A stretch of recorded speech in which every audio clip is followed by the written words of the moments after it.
What happens when a CEO trades his corner office for a mop bucket at 2 in the morning? Yarden Owens stood alone in the dimly lit warehouse parking lot, pulling the janitor's cap farther down over his brow.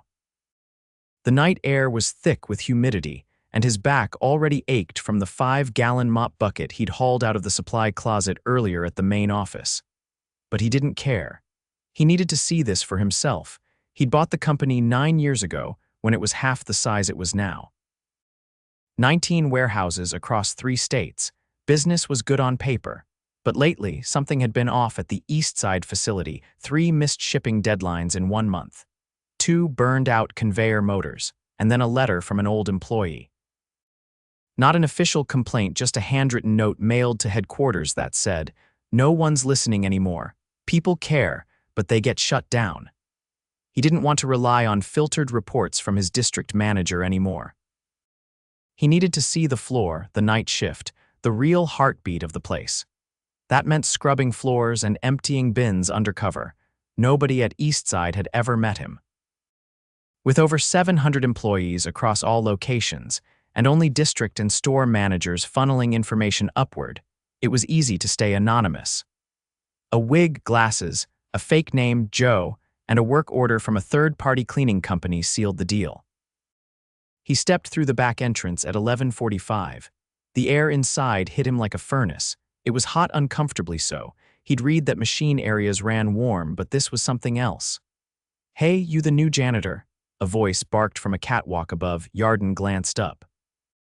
A man with a clipboard leaned over the rail, eyes sharp even in the low light. "Yeah," Yarden said quickly. "Joe, I'm subbing in tonight."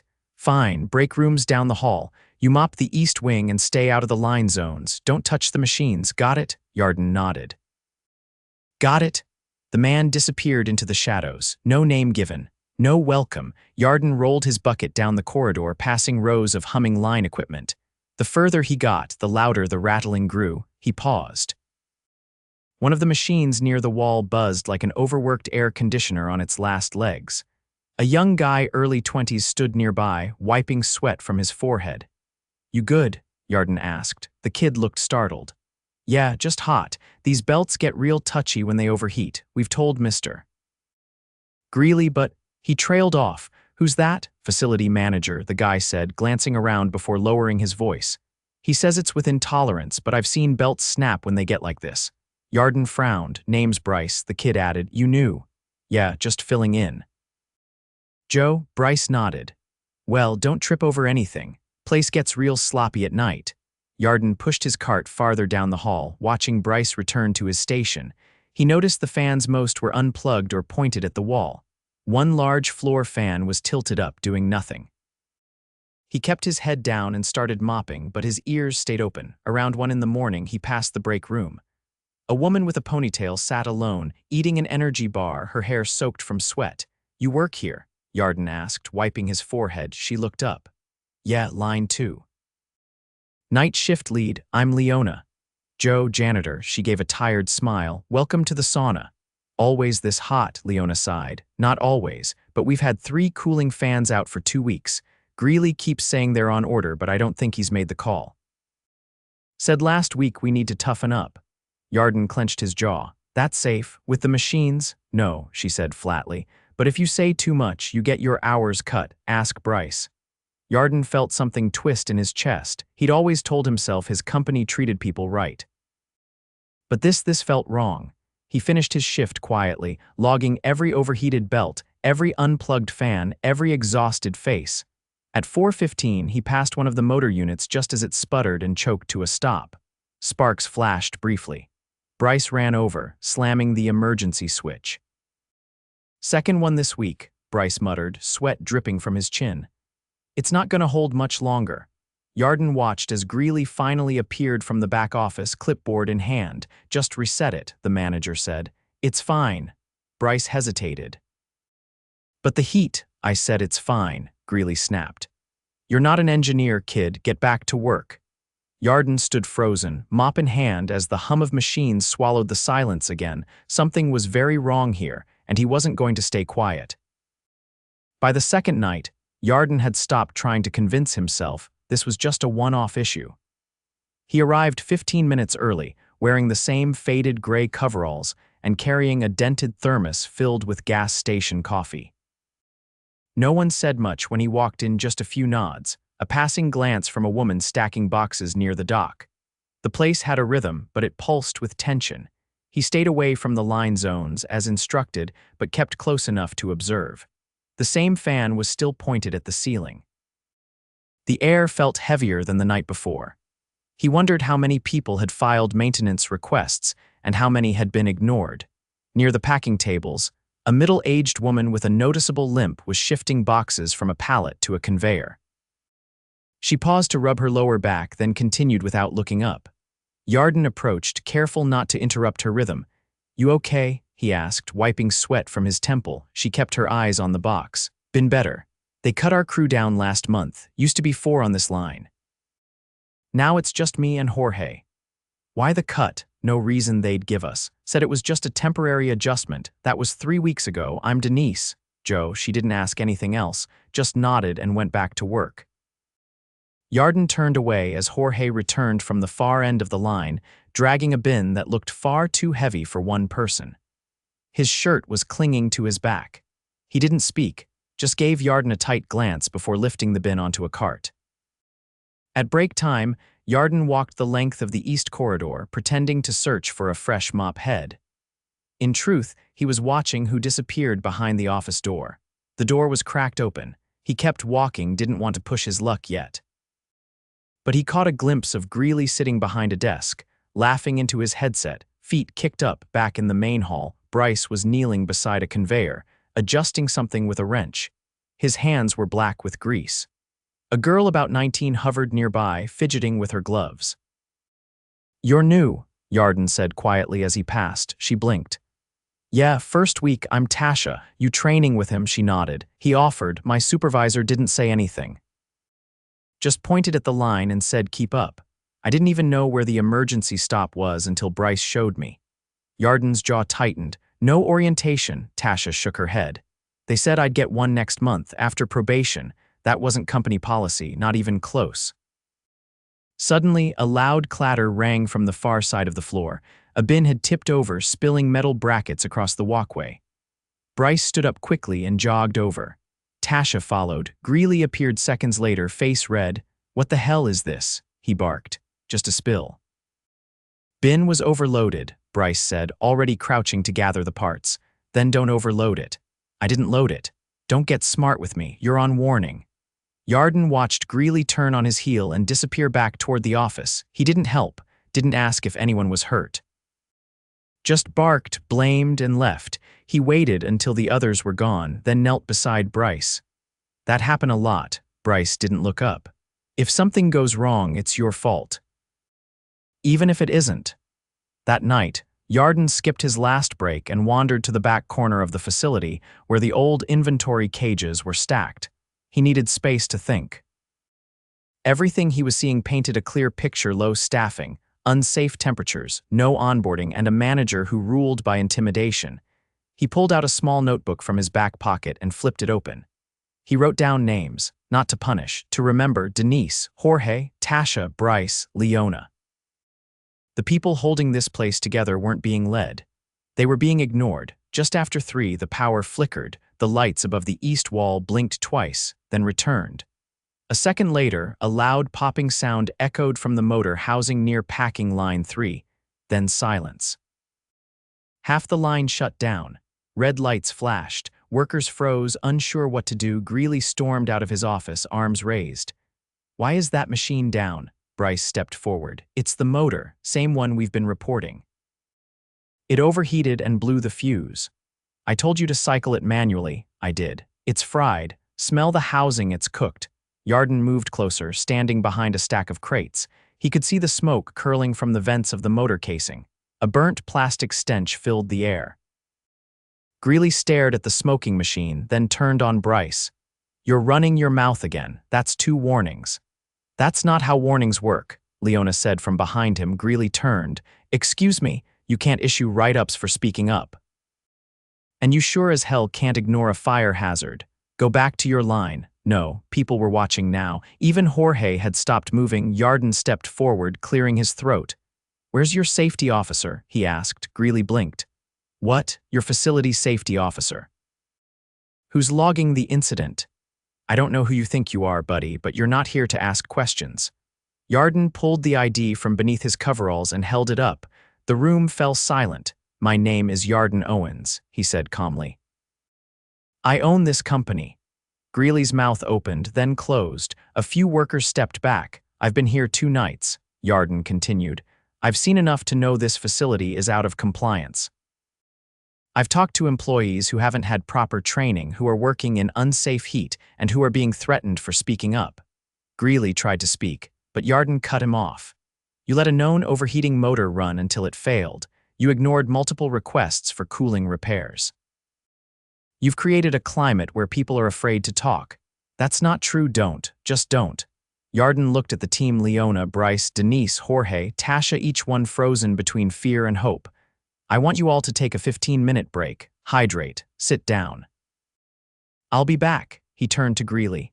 "You're done here. Clean out your office. Security will escort you out." "You can't do that. I just did." Greeley stood frozen, then stormed toward the office, cursing under his breath. No one followed. No one stopped him. Yarden walked toward the main desk and picked up the facility logbook.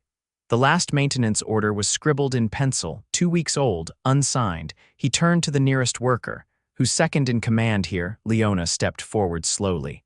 "I guess that'd be me. Then I need your help." "Tonight," she nodded, eyes steady. "I want a full report of missing safety equipment, broken cooling units, understaffed lines, and I want it by morning. We'll start fixing this now." She didn't smile. She just said, "Okay." Yarden looked around the floor. People hadn't moved yet. They were still watching, as if waiting to be punished for witnessing too much. "You heard me," he said. 15-minute break. Go." Slowly, people began to scatter. No one laughed or cheered.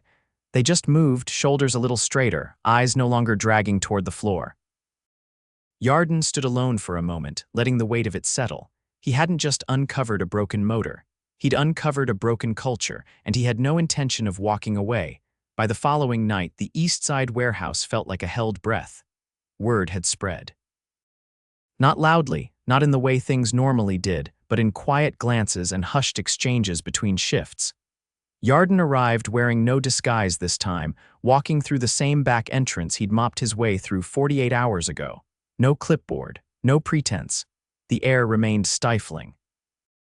The fans had not been repaired, yet he hadn't expected miracles in 24 hours, but 2 portable industrial units were scheduled to arrive by dawn. What he needed now wasn't equipment. It was clarity. He found Leona near the control panels, clipboard in hand, face drawn but focused. She didn't look surprised to see him.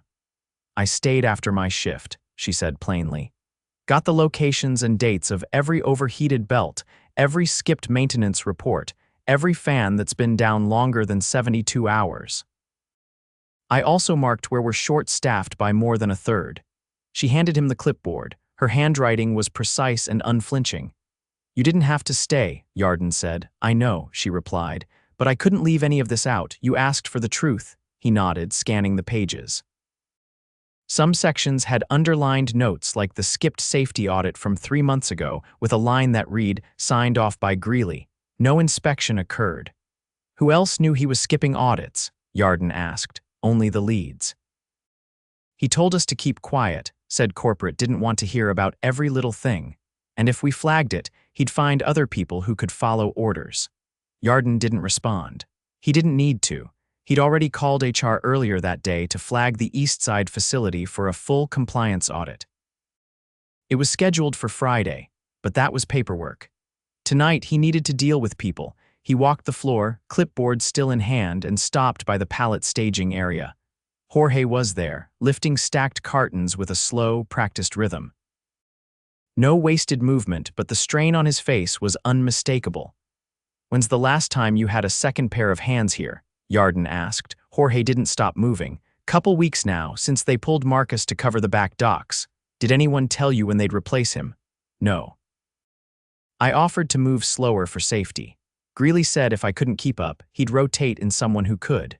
Yarden stood still for a moment. That's not happening anymore. We're pulling two-part timers from the early shift starting tomorrow night. You'll have help.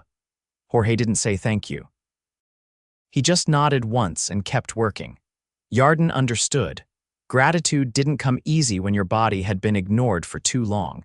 He made his way to the break room, where Denise sat with her foot propped on an overturned bin. Her expression was unreadable. "We're installing anti-fatigue mats by next week," Yarden said. "You shouldn't be standing on bare concrete for 8 hours." Denise looked up. "That'll help, but it won't fix the way people get treated." He leaned against the doorframe. "I know, that's why I'm here." She studied him. "You're not like Greeley, but we've been through managers before. They start off nice, then they disappear. I'm not going anywhere." "Then prove it." He offered a slight nod, then turned as Bryce entered with a small tray of water bottles. "Want one?" Bryce asked, holding one out. Yarden accepted it. "Thanks." Bryce sat down, glancing at Denise. "They brought an attempt for line 2 earlier, didn't train her, just told her to keep up." "Where is she now?" Yarden asked. "In the locker room," Denise said. She cut her hand on a jagged bin edge. "Nothing deep, but she was shaking. I told her to take a breather." Yarden didn't hesitate. He left the room and headed straight for the locker area. The door was slightly ajar. Inside, a young woman sat on the bench, clutching a napkin around her palm. Her eyes were red. "Hey," he said gently. "I'm Yarden. I run this company." She looked up, startled. I'm sorry. I didn't mean to mess anything up. I just didn't know the bins had metal slats." "You're not in trouble. What's your name?" "Imani." "Can I see your hand?" She opened it slowly. The cut wasn't deep, but it was raw and swollen. He crouched down. "You should have had gloves," he said. "They told me they were out." "Did anyone show you how to inspect the bins before loading?" She shook her head. "They just pointed and said, 'Start there.'" He exhaled through his nose. "You're not going back on the floor tonight. We'll get you cleaned up and paid for the full shift." She looked confused. "But I didn't finish anything. You showed up. You did what you were told." "That's not on you." He walked her to the office, asked one of the HR reps to get her transportation home, and left clear instructions to have her scheduled for full orientation training before returning. Then he turned to the shift supervisor, a wiry man in his 50s who had been watching silently from the corner. "Why was she placed without gloves or training?" Yarden asked. The supervisor shrugged. "We've been short. We needed the hands." "Not like that," Yarden said sharply. "That's negligence. One more incident like this and you'll be off payroll." The man's eyes narrowed, but he said nothing. Yarden walked back to the floor. Tasha was adjusting a settings panel on one of the newer conveyors. She looked more confident now, focused. "You settling okay?" he asked. She turned. "Yeah, Leona showed me how to run the auto-calibration. It's not that bad once you learn the rhythm. You're fast." "I study at night. Engineering systems. This helps me understand the real-world side." He paused. "You want to take a few hours next week shadowing the maintenance techs?" Her face lit up. "Seriously, you've got the drive. We'll make room." As he moved past her, he spotted a man near the far end of the dock standing idle by a clipboard. He was dressed in company-issued khakis, clean shirt, and a security badge. But he wasn't watching the line or speaking to any employees. He was on his phone again. Yarden walked over. "Name?" he asked. The man looked up. "Dylan, floor oversight. I've seen you here 3 times. Each time you're not checking anything. No interaction, no corrections, just watching." Dylan raised an eyebrow. "I'm here to observe, not interfere. Your role is to enforce safety and process compliance. I report what matters." Yarden's eyes narrowed. "Let me make this matter. I've got 2 reports linking you to falsified time audits and unlogged equipment checks. You've got one option: hand in your badge and walk out. Now." Dylan opened his mouth, closed it, then turned and left. Yarden didn't watch him go. He turned instead to the dock workers, who now watched him with quiet curiosity. "Anyone else here think reporting doesn't matter?" he asked. No one answered. A few shook their heads. "Good, because starting tonight we're making it matter again." He kept moving. There was still too much to do. Cooling units were arriving. More staff had been approved. Training protocols were being rewritten. But the real work wasn't in the equipment. It was in the faces of people who had been ignored until now, and he wasn't walking away until they knew that wasn't going to happen again. By the end of the week, Yarden was running on less sleep than he had in years. He wasn't back in his office yet. He was at Eastside every night, sometimes on the floor, sometimes in the back office reviewing logs with compliance reps, sometimes at the break table listening. He wore a plain navy polo now, no badge or title displayed, but everyone knew who he was. The temperature inside the facility had dropped by several degrees thanks to the 2 industrial cooling units brought in on temporary lease. Not a solution, but a start. The permanent replacements were ordered, and he had the tracking numbers printed and pinned on the breakroom corkboard. Leona suggested it. So nobody thinks it's just talk. He'd agreed immediately. The new part-time workers had begun shadowing the full-timers. Not enough yet to fully lighten the load, but enough to replace the panic with something like hope. Jorge now had help offloading pallets, though he still moved like a man who didn't trust the support to last. Denise had been reassigned to a rotation where she could sit halfway through her shift. She hadn't said much since, but she stayed after once to help a younger worker fix a jammed roller. That said more than words. Friday night came with tension. The audit team had arrived earlier that day, clipboard heavy and unsmiling. They were still working through the files when Yarden stepped into the floor office for the final debrief. Janice, the lead auditor, was already seated. She didn't look up right away. "We found a dozen falsified maintenance logs," she said finally. "Some of them go back almost a year." Whoever was doing it was consistent, same handwriting, same pattern of skipped inspections marked as passed. "Greeley or Dillon?" Yarden asked. "Both, but Dillon was the one signing off on the compliance reports. Greeley just left the boxes blank and let him fill them. Legal risk, minimal for now, no injuries tied directly to the failures. But if that overheated belt had caused a fire..." Yarden nodded. "We're fixing it now." She set her pen down. "The bigger problem is culture. You've got good people here, but they've been trained not to speak." "I know." "Then start retraining, from the top down." He left the office and walked back toward the floor. The lines were running at half capacity that night by design. He'd ordered a scale down to allow staggered safety briefings. Each shift would get one, every employee would sign off, and no one would be left out. Leona and Bryce were helping lead them. He found the 2 of them near line 5, standing beside a whiteboard with the emergency protocols diagrammed clearly. A small group was gathered, mostly new hires, a few veterans who had never seen the board before. When they spotted him, Leona stepped aside. "Want to take this one?" she asked. He nodded and addressed the group. "I know there's been a lot of change this week. Some of it's overdue, some of it might feel sudden, but this isn't a reset button, it's a new baseline. You should have had this training your first week. You should have had working fans, clean gloves, and safe equipment. You should have had leadership that listened." He paused, letting the silence settle. "Going forward, if something's broken, report it. If someone ignores you, escalate it.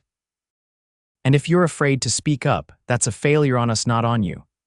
Someone from the back, a short woman with safety goggles still pushed to her forehead, raised her hand. "What if the next manager is like the last one?" she asked. "We're building safeguards," Yarden said.